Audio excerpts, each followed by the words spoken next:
Football can be an intimidating game for women. Anything can change and does change in sport, so why aren't there more females in football broadcasting? Men are still presenting football because that's what everyone wants to see. And one of the guys from Sky behind me shouted, "You're in the wrong hall, the ironing competition's next door."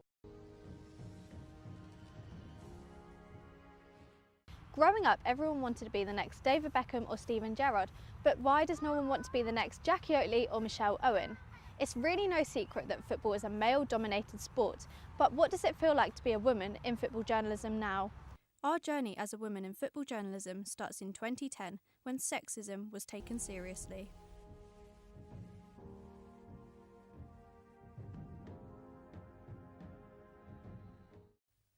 It was news that broke the headlines. 2010 brought much controversy after leaked footage of the Sky Sports duo of Andy Gray and Richard Keys surfaced the news. While Charlotte Jackson is attaching a microphone pack, Gray lifts his belt and says, "Charlotte, can you tuck this down here for me?" Richard Keys and Andy Gray deserved everything that was coming to them. I mean, yeah, it wasn't great what they said, and it kind of highlighted the problem, but I think it was just their age group. I mean, I actually know Andy's family, and they're a really good family, and he's a really good guy. He was one of our heroes at Villa. So I'm sure he's not a bad person. I just think probably they're, boys' club mentality. 7 years on, and I'm still not surprised. I've shared similar experiences at just the age of 21. I think there's obviously still backwards elements within the industry. This shocking case was perhaps what was needed to move forward in football journalism. Not everyone, but most people are seeing, because there's a lot of female role models now, and they're in the spotlight and they're doing a good job. So I think it's starting to change people's perceptions. I hope that females can be treated the same in the sports journalism workplace, and I think we're getting to that stage. I think the industry it's a really good industry. It's full of really supportive people, and we are all in the same boat. We know what it's like to make mistakes. And thankfully we are in a better place than we were 10 years ago, but there's still a lot of work to do. The rise of the organisation Women in Football over the last 10 years has proven successful for females to strive in the footballing industry. Set up in 2007 by Anna Kessel and Shelley Alexander, they are the reason that women like Susie Rack have an inclusive network in 2018. I'm on my way to meet Susie Rack, a sport journalist for The Guardian, and we're going to talk about what it feels like to be a minority in a male-dominated sport. So you are a member of Women in Football. How did that come about, and why did you decide to become a member? For anyone working in journalism, you know that the only way to get anywhere is to network and meet people, and I thought Women in Football would be a good opportunity to do that. I joined Women in Football, Women in Journalism, the Sports Journalists Association, anything that I could find. They're really important in terms of being a part of transforming the industry into a much more representative field. They really genuinely want to change the industry for the better, and I think that's why it is so good. Fast forward to February 2018, and BBC football reporter and lecturer Mark Webber hosted a desirable networking event with Women in Football members for Women in Sport Media. The high turnout shows the progress that we have made as Women in Football. I think it was successful because it brought a lot of people into the room who realised that they were already in this industry, and what I always wanted to do with that event was to show want-to-be female journalists, actual female media, people in sports media. Look, you're already here. There are some of you already here. What you need to do is talk to each other a bit more. And you lead the discussion. It wasn't me trying to lead a discussion or the university trying to lead a discussion in a way. It was about saying we already have these people, and all we want to do is help facilitate the debate and the encouragement of the next generation coming along. A lot of people who are very busy people came to that event and imparted knowledge. People who, like Jackie Oatley, like Hayley McQueen, like Lindsay Hooper, like Julia from Nielsen and her research into women's sport and the coverage of women's sport. This is all gold dust stuff, and they have sacrificed their time to be part of that. And I hope we get a rep at Northampton as being the home of that sort of event. When you play and you say leave nothing out there. Yeah. It's the same when you're doing journalism. But obviously, the younger generation, it's important they know that you know, they're going to have a role for when they're a bit older and want to break into the industry. Maybe they need more confidence now, and the fact that they are seeing other role models mean that they will gain that confidence, the confidence to push themselves forward, when maybe in the past they've thought it's a male preserve. It was almost generational that sports journalists were male. I think the situation is improving, but there's an awful long way to go yet. Even now, it is a rarity for there to be a balanced press room, in terms of gender, as females know all too well, although everyone has a different approach to how they deal with inequality. The gender debate will go on for our lifetimes, definitely. Quite often you put it down to banter, I think, and I think I took it quite well. When I first started covering England, because I was the first woman to actually do that as a writer, and I used to go to press conferences with the FA, and that was really difficult. And so the first few games I went to, people were saying, oh, can you get me 2 teas? Or they thought I was a waitress. And my first experience in the tunnel at Wembley, one of the players actually snatched my pen and pad off me and autographed it. It's hard going into press boxes when you're the only woman there. I think the ball has started rolling. It's not quite rolling quick enough yet. You do notice it. You know, you clock that, I'm at a Premier League game and I'm probably the only female journalist. Gender is an irrelevance. And everyone's been really welcoming. A lot of the time I've been the only female in the press room, but you know, the male journalists have still spoken to me, I've still integrated with them, and I think it shouldn't matter if you're male or female as long as you're the best candidate for the job. But what's got to happen then is people like me have got to front up and say, mate, my boss at Final Score's female. Majority of the reporters I've ever worked with, female. Emotionally, how do you feel about us kind of breaking through into the football journalism industry? To be honest, growing up, I never really saw myself as someone who wanted to be a female football journalist or who was a female football fan. I was just me. I think growing up, though, it never occurred to me that it was something that I couldn't do because I was a woman, I was a football fan. There are many people that still prefer a man's voice as a commentator or a broadcaster when it comes to football. But I get that there is still, for some young women, there's a sense of, well, do I really belong here? 2016 showed that just 1.8% of national sport bylines came from females, let alone in football. Can we put this down to the underrepresentation of females and the lack of statistics, or the decline of print journalism?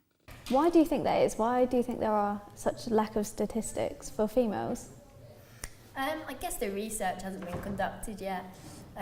It's pretty new, so you're seeing more and more players, current players, ex-players getting into the media role. So I think, I'm not sure why there aren't as many women in journalism. I think when you look at the top kind of broadcasting level, certainly reporting-wise for the BBC, I'm a freelancer, but I work predominantly with the BBC, and Final Score, I would say, you know, a huge number of the top reporters, it's probably 50-50 for the Premier League reporters in terms of female and male reporters.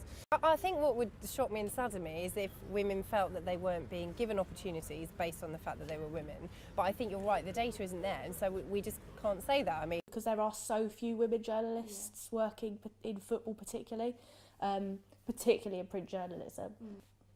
But yeah, it is an industry that is changing, and to be fair, every newsroom I've worked in, like, everyone has been overwhelmingly nice. I've never felt like they've given me easier work or anything like that because I'm a woman, or that I've had a lot of respect. I found I had to work extra hard to prove myself, because a lot of times a lot of people who work in the media have played the game. And I didn't really play. I played at college a little bit, but in those days there weren't girls' teams either. I would be surprised if I spoke to you in 12 months, 2 years, 3 years' time, and those figures hadn't risen considerably. I do think over the last 2 or 3 years there's been a real strengthening of resolve to try and solve this imbalance that we've talked about. I don't know genuinely how many females there are to males working at certain news organisations or certain sports companies. The popularity of social media, such as Twitter, can have a detrimental effect on professionals, in particular female football presenters and reporters. Phil McNulty describes how women have become hardened to the derogatory tones, but they shouldn't be subjected to it in the first place. So as it's International Women's Day and I'm talking about the representation of female football journalists, it only seems right that I talk to the BBC's chief football writer, Phil McNulty. But certainly the responses are still very heavily weighted towards males. Yeah. Hopefully that will change. Maybe you sometimes wonder whether the more aggressive males want to come on and argue with you about football, whereas the women are more reasonable. Yeah. But certainly I would agree with your point that if you're talking about responses I get on Twitter, a lot more responses from males than female. I won't name the female journalist involved, but it's somebody I know, and quite recently on Twitter she was being abused not merely for a lack of knowledge, perceived lack of knowledge, because she has a perfectly good working knowledge, as good as anybody else, but because she was a female, a few people on Twitter decided to take her up on that as if she didn't know anything about it. And then also there were remarks about her appearance, which again would never happen to a male, I don't think. No, it's purely sexist. And but I do think the landscape is changing now. I think people who do that are taken up on it, they're challenged, not just by the person involved, but by other people as well. I do genuinely think that the landscape is changing and for the better. And you get your trolls that will come out and just attack a female broadcaster because they're a female, and obviously that's not right at all. I do believe that there are some comments that could be valid, especially when people say that the men broadcasters are better than the women broadcasters, especially in football, because I think that not in every case at all, because there are some fantastic female broadcasters out there, but on the whole I'd say that the men were better than the women on it. I don't look at Twitter on that day after the game. It's so addictive to go on and think, what are people saying? Do people like it? And you're very much on a high and a low. Well, even if we get to the point where we have the equality that everybody's seeking, and there is a general acceptance in society that this is a role that anybody can do, you are still going to have one or two people on Twitter saying, how can you cover the sport when you're doing the dishes? And they've gone beyond parody, those people now. You spoke about print, and obviously we all know that newspaper journalism is declining. Do you think that as like an online journalist and a print journalist that you perhaps don't suffer as much harassment as presenters would do? Yeah, I think ones on TV definitely get a lot more abuse. They know that if they slip up as a man, that then it's not going to be jumped on necessarily. But if a woman slips up, it's immediately going to be jumped on and ran down their throat. So they work 10 times harder to cram the knowledge in and to prepare more than any man ever would to make sure that they're not tripped up and caught out. So the abuse that they get is absolutely phenomenal. Print journalists do get a lot too, though, particularly online, on Twitter and things. Yeah. I have had emails to my personal email account. I read your dirge, blah blah. Going through and attacking everything I've said in it, and I've had those a few times. I would say I'm quite respected because of my playing career. So they won't say to me, "Oh, what do you know about football?" Because I've played the game, luckily. Let me take you back to the 5th of March 2018, when Lindsay Hipgrave cut off a caller on the radio, referring to her as love and darling. I'm speaking with football journalism professionals regarding derogatory tones that women face daily. I would find that patronising, yes. Yeah, I mean, it's almost laughable, really, that people... I think of a certain generation, men will say that, and it's meant with affection, but often other men will say it, and it's meant in a very patronising way, and clearly Lindsay Hipgrave felt that was the way she was being addressed and wanted to put that communication to a close. And that is harassment, that is abuse, even if they're making some sly remark about their appearance.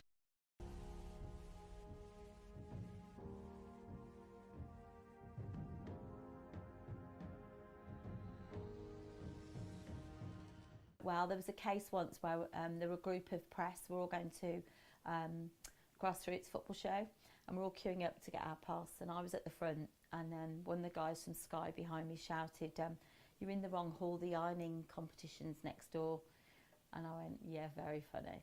And then the next week, when I went to Bodymoor Heath Villa training ground, I actually took an iron and an ironing board, and I got there first and set it up. And when they all walked in, I was there ironing, and they were like, "What the hell are you doing?" And I was like, 1-0 to me. But I think you have to play the game. I think there is a lot of recognition within the industry itself that something needs to change, because you are in a massive minority, and what's the point in kind of sticking your head above the parapet to make a point when you're one of the few ones there. I went to football with my dad from a very young age, and so the male role model in my life made it absolutely clear that it was fine for women to enjoy football, and as a fan going to games I never felt out of place. I can't speak for why people think certain things, but I think some people are very excited to see women and they see it as an equality thing, so they're really positive, maybe because I'm doing something right, but also maybe because they're just excited about that from an equality point of view. And then there are other people who either just don't think the quality is good enough, which people are absolutely entitled to their opinion, or perhaps have a slight, well, I'm not too sure, it sounds a bit different, you know, people have said that specifically. There's always going to be, you know, stereotypes, or not abuse as such, but, you know, people putting you down. And you've just got to learn to ignore it and just be confident. I think confidence is a massive thing, so be confident in your own ability. Men seem to be questioning, oh, you know, some of them saying, you're a female, what do you know about football? So as long as you show that you understand the game and you're there for a reason, and you shouldn't have to prove it, but a lot of the time you do. And just give them nothing to say. Men are still presenting football because that's what everyone wants to see. 3 years ago, Derby University broke new ground in introducing the only football journalism course within the UK. The course creator, Keith Perch, has the ambition of a 50-50 male to female intake. So I'm not necessarily totally convinced that the football journalism degree at Derby is necessarily like the perfect thing, but like it's a really oversubscribed course, so it does have a place. I think, you know, it depends again a bit on the type of person you are and how determined you are to make it in what is an extremely tough and shrinking industry. Throwing it down just to football journalism when it's such a competitive industry is a risk. Derby Uni are the only uni to actually offer a course that students can play football like professionally as well as train for journalism. Do you think that more unis should offer this up to students? Definitely, yeah. I mean, when I was at college, I was part of the football academy, so it's where you combine your studies with playing, and you train every day because it allows you the flexibility to do that. They accommodate you to be able to do that. I went quite recently to a degree ceremony at a university where I've done some lectures, and just almost as an exercise I counted the amount of females who were coming up to receive their degrees for the media degree.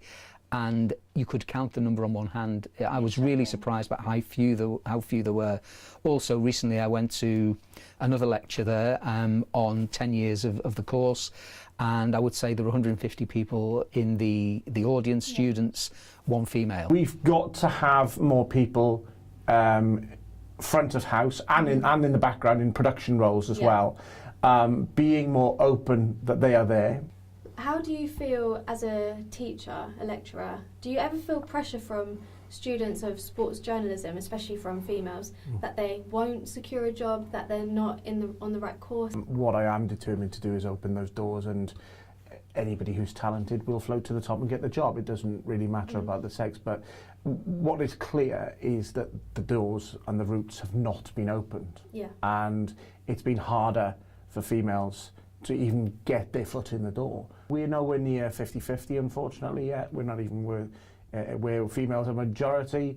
What we are, though, in essence, is an equality area. If what I'm doing encourages a young woman who wouldn't necessarily feel confident enough to go into sports journalism and would think, oh, well, there's not many women that I see doing it, if that encourages that young woman or that girl to do that, then I'm slightly astounded but really honoured. Yes, we are still outnumbered, but getting to the top isn't easy. We are just an accompaniment to what is actually going on, which is the football. The fundamental is that women need to feel that they are welcome. They probably do feel underrepresented. A lot of the time I think that they feel a bit intimidated by the whole sort of, especially with the football side of things, but they shouldn't do. I just think times are changing, and obviously as the younger players are coming through, they're going to be more used to women interviewing them and women being around. and I think that will help a great deal. Yeah. We are seeing that increase in representation. As I say, you see them on the final score panel, or if you watch BT on their programme, you see female representatives there who are analysing games in the same manner as the men. I'll be happy once I'm at the top, yeah. I feel so lucky that I'm surrounded by such strong female football journalists who are making history daily. I know that in 2018, female football journalists are accepted by society thanks to the likes of Women in Football. But there's still a long way to go as female football journalists and broadcasters remain underrepresented.